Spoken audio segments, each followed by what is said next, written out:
This is the most important thing of everything.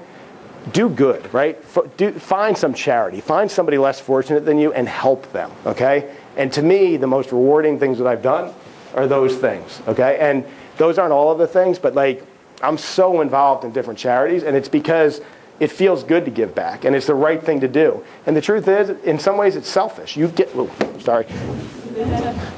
hold on to this, but you get things back from it, right? It can help you in business. It can help you in your life, but you're doing something good.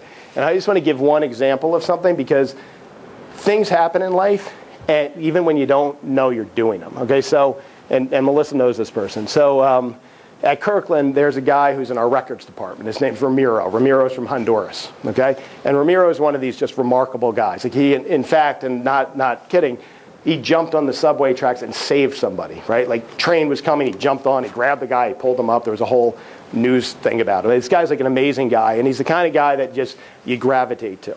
And a few years ago, he came by. It was right around the holidays, and he said, "For Christmas, I'm going down to Honduras." And he said, "John, I do this every year. It's great. I go down, and I go to a poor village, and what I do is, with a bunch of friends, I give out Barbie dolls and food and other things to the kids. We bring somebody who dresses up like Santa Claus. The kids love it. It's great." And I'm thinking to myself, here's a guy who literally makes he's hand to mouth on what he makes in New York City, and he's flying down to Honduras to go do something so good for these people.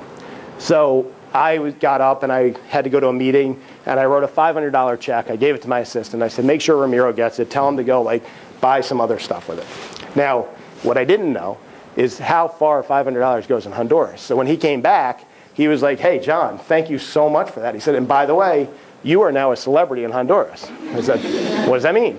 He said, "You've been on TV, like your name's everywhere." He said, "Look what I brought you. It's a plaque from the Honduras Congress thanking you for what you did." I was like, "Oh, okay, that's great." So anyway, it's actually true, but not the celebrity part, the plaque part. But the next year, he said, "I'm doing something different this year. I'm going into a poor area again, and what we're going to do is we're going to go fix up a school, okay? Because the schools down there, they're dilapidated. There's no desks. There's no chairs.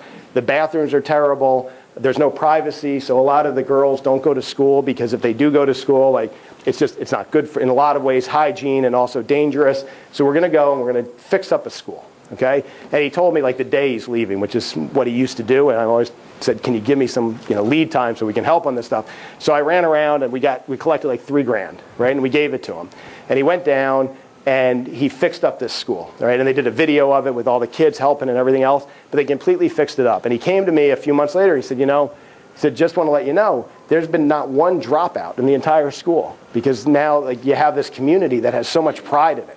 So I said to him, I was like, "You know what, Ramiro, first of all, everybody you talk to wants to help you, because you're so earnest, you're so honest, and you're doing such amazing things." I was like, "Why don't you turn this into a charity, right? Like, we're Kirkland. We'll do that. We'll do all the work for you. We'll turn you into a 501c3 so people can give it on it, tax deduction. We'll help you put together a board." And in fact, I'm on the board of this charity, and so is the guy Shai Weissman, who's a Cardozo grad and is on the board of trustees of the school. And now we're turning it into a charity, right? And for $15,000, you can go down and completely rebuild the school. You can give the kids soccer balls and their uniforms for going to school, and new desks and everything else. And I'm sorry for the long story, but I think it's important, because it's this type of thing. Like, don't miss the signs. Don't miss watching what people are doing, especially people who really are doing good. And when you can help, jump in and help, because it's important, and it's just good for yourself and the world.